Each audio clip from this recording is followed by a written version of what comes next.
So, shout out guys, another tutorial, another song. Ang kanta, the song is from Keshi. The title of the song is Limbo. So, two parts only for the chords, two parts. The first part is intro, verses, choruses, and then the second part is for the bridge part. Strumming version, strumming.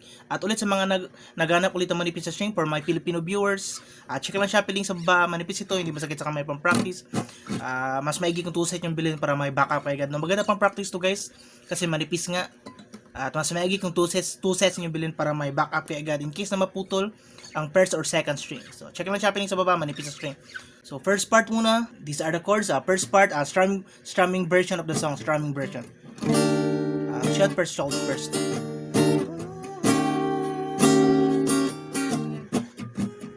First part. So, the first chord is E flat major 7 guys. Sa 6 fret yan. Okay, 1, 2, 3, 4, 5, 6. Okay, E flat major 7.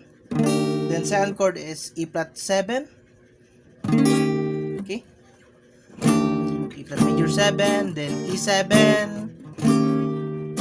Then the third chord is G sharp. Okay, so 4th fret naman, 4th fret. Then the fourth chord is remove lang natin itong middle, remove. G sharp minor.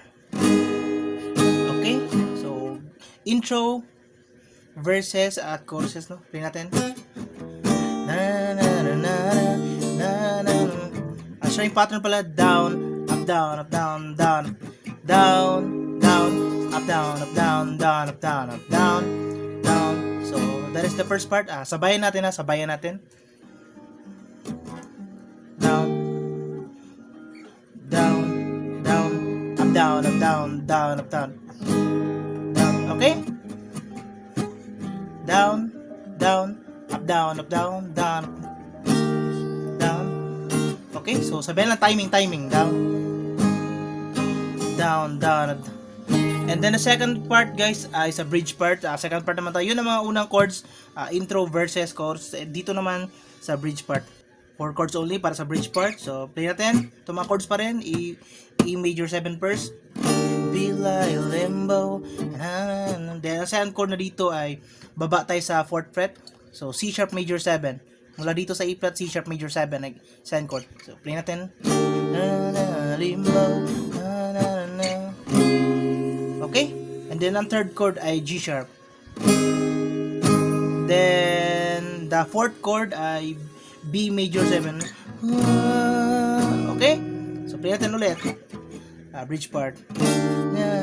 Limbo. C sharp major 7. Baba lang sa 4th fret yan. Then G sharp.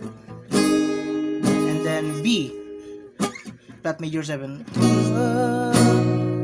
Okay? So, nala, 2 parts lang. And then repeat lang yung mga chords kayo na. These are strumming version na ito. At ulit sa mga naghanap ulit na manipis sa string, check lang Shopee sa baba. Manipis ito guys, maganda pang practice. At mas maigi kung bibili kayo 2 session bilhin para may backup kayo agad. Mura lang naman ito. So check lang Shopee sa baba. Manipis, maganda pang practice. Dito man tutorial.